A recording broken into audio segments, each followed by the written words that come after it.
parole aux associations.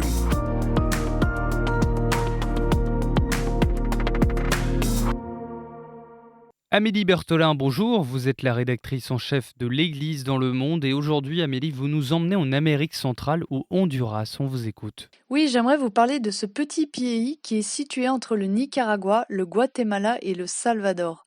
En fait, la vie n'y est pas facile pour ces chrétiens qui doivent faire face aux gangs criminels, à la pauvreté et à la pénurie de vocations. Actuellement, c'est 75% de la population qui vit dans la pauvreté.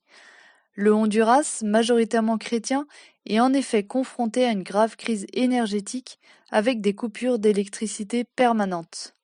De plus, les conditions météo extrêmes provoquent des saisons de sécheresse totale et à d'autres moments des pluies torrentielles qui inondent tout, ce qui rend l'agriculture extrêmement difficile. Et puis s'ajoute à cela la violence quotidienne des fameux maras qui terrorisent la population. Et qui sont ces maras ? Ce sont des groupes de gangs typiques d'Amérique centrale qui sont liés au trafic de drogue et extrêmement violents.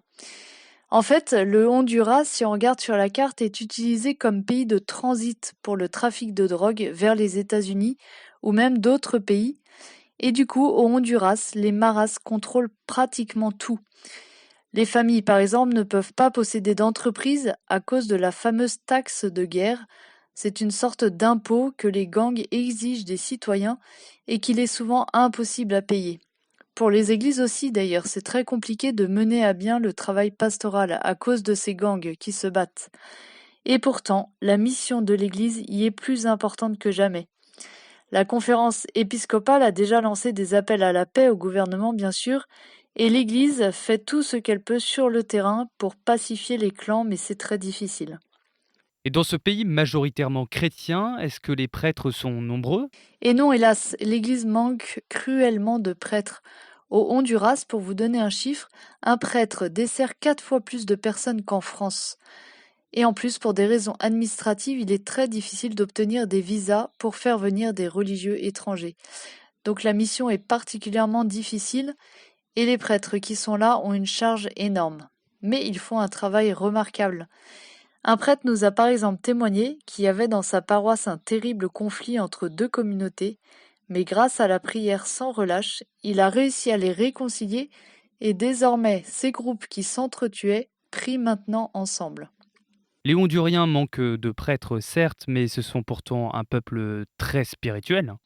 Oui, c'est vrai, les Honduriens font preuve d'une grande ouverture au divin, et c'est une très bonne chose, mais ça signifie qu'ils peuvent facilement aussi être séduits par les sectes qui prolifèrent dans ce pays, à tel point que maintenant les protestants sont plus nombreux que les catholiques. Et puis, à cela s'ajoute le faible niveau d'éducation, le manque de moyens de transport dans les zones rurales notamment, et le manque de formation dans les paroisses. Les fidèles sont très pauvres et le manque de matériel catéchétique aussi est énorme. En fait, ils voudraient avoir du matériel de formation, mais ils n'ont pas les moyens de l'acquérir.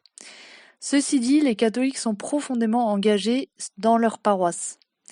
Souvent, les gens travaillent sans relâche depuis l'aube dans les champs de café ou de maïs, par exemple, ou s'occupent de leur bétail, mais ils passent ensuite tout l'après-midi dans leur paroisse. Leur agenda est rempli d'activités religieuses qui occupent entièrement leur temps libre. Du coup, les communautés sont pleines de vie et très organisées. Alors bien sûr, l'AED soutient depuis plusieurs années cette église locale, notamment pour la formation des séminaristes ou le soutien des religieuses pour qu'elles puissent continuer d'œuvrer dans ce contexte si difficile et porter de nombreux fruits.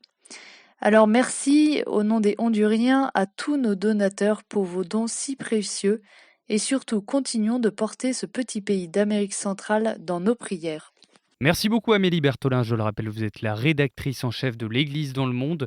Et pour plus d'informations sur l'association, rendez-vous sur le site aed-france.org. Très belle journée à vous.